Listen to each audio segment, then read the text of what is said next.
The Second Vatican Council called Our Lady a type of the Church. And we're going to see that along with Mary being a type of the Church, it's even fuller to say that Mary is a type for the Church, because a type is something beyond that which it signifies. And everything true of the Church is brought forward in its greatest beauty in Our Lady.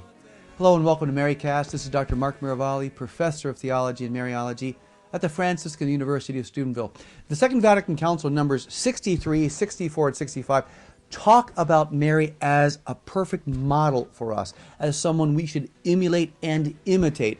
And the Council is so profound in understanding why we look to Mary for all elements. Let me read you just this first section from Lumen Gentium 63. And I quote the Fathers. By reason of the gift and role of her divine motherhood, by which she is united with her Son, the Redeemer, and her unique graces and functions, the Blessed Virgin is also intimately united to the Church. As St. Ambrose taught, the Mother of God is a type of the Church in the order of faith, charity, and perfect union with Christ. For in the mystery of the Church, which itself is rightly called Mother and Virgin, the Blessed Virgin stands out in eminent and singular fashion as exemplar both of Virgin and Mother. Okay, now, what do we mean here by calling Mary the model of the Church? Well, the first and most obvious meaning is that everything that is good in us, everything we are called to become, we see already present concretely, immaculately in Our Lady. She is the perfect model of the Church. She is the perfect prototype of what we should be as Church. And I think that's clear enough. Now, the Council speaks beautifully about how the Church is also called to be virgin and mother. Virgin in terms of absolute fidelity to Jesus. And that's what virginity bespeaks, a total gift of spirit and body. So, how can married people be virginal? They can be virginal in heart, in a sense of a total commitment to our Lord Jesus without reserve. The Church is called to be mother because the Church is called to baptize, to spiritually adopt children in the order of grace. We know that both of these elements, virginity and motherhood, are a model of what Our Lady is perfectly. Now, but let's look at how it is with Mary. Mary is, of course, perfect virgin. She's the perpetual virgin. It is one of the dogmas of the Church that Mary is virginal before, during, and after the birth of Jesus. As the perfect disciple of the Lord, she's also spiritual mother. St. Augustine puts it beautifully when he talks about Mary being the mother, the physical mother of Christ the head, but then she's the spiritual mother of all those mysteriously united to Jesus in the bonds of the Spirit, in the mystical order. So Mary's the spiritual mother of all those united to Jesus Christ. Now, when we talk about Mary as type, and follow me here because there's a general sense where you can say that Mary is a type of the Church in the sense that we're called to imitate Mary. And that's absolutely true, of course, as the Council teaches and as St. Ambrose beautifully teaches. There's another sense where we can properly say that the Church is a type of Mary. And this is what I mean. Type in its classical meaning, in its biblical meaning, is where you have something referred to which is symbolic of something that is beyond itself, something greater than itself, something that reveals something in anticipation, almost prophetically, but something that will be fulfilled in a greater way in the future. Classic examples: Abraham, David, Moses. These are all types of Jesus. Types in the sense that they make reference of mediators between God and man. They make reference of being in the royal line.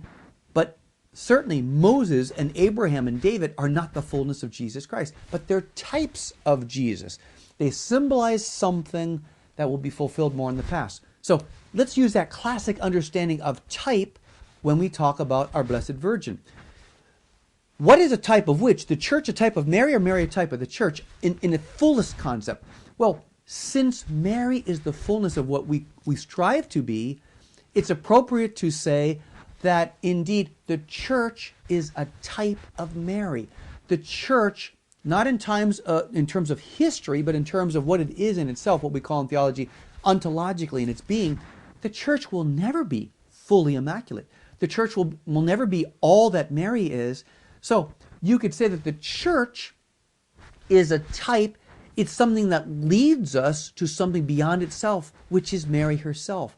The church is a little glimpse of the full perfection of the Blessed Virgin Mary. But we would not want to say that Mary is a type of the church in the sense that Mary leads us to something beyond herself, because there is nothing beyond her in the created order. Mary is the high point of creation after the sacred humanity of Jesus. So, once again, we say that Mary is a type of the church in the general sense that we should model Mary. Mary is a perfect model for the church.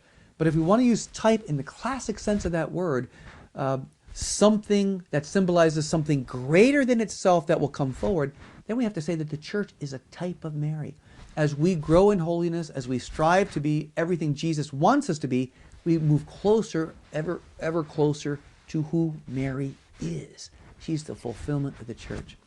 Remember, my friends, even in what we call ecclesiological Mariology or ecclesiotypical Mariology, the church in relation to Mary, Mary is the mother of the church. Mary comes before the church. Mary says yes so the church can enter the world, because it's Mary's yes that leads Jesus into the world. It's Mary's yes that gives us the mediator. It's Mary's yes that gives us the source and author of all grace, which then leads to the sanctification, the redeeming of the church. Mary precedes the church. That's why she's rightly called Mother of the Church.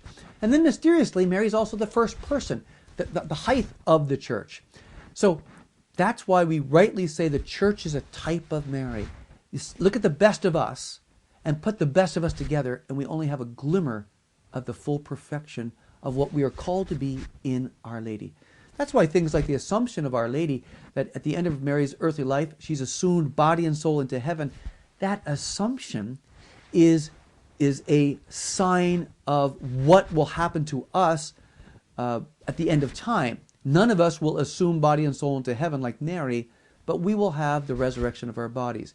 And this is what's so beautiful about Our Lady. Every aspect of Mary leads us to sanctity. Every aspect of Mary leads us to something that we are supposed to become as church, as long as we do not bring Mary down to us, as long as we strive to let the example of Mary and the mediation of Mary bring us up to her. That's the process of the church being sanctified and finding ultimately in itself the beauties of Our Lady. So, the church is a type of Mary insofar as reaching our fulfillment, and Mary is a type of the church insofar as we are called to imitate her virtues. Thank God for the wisdom of God in giving us the perfect, incarnate, created model with our Blessed Mother, who always of He who alone is God, the God-man, the Word made flesh, we have a perfect model. This is Mark Miravalle with MaryCast saying, thanks for being with us. God bless you.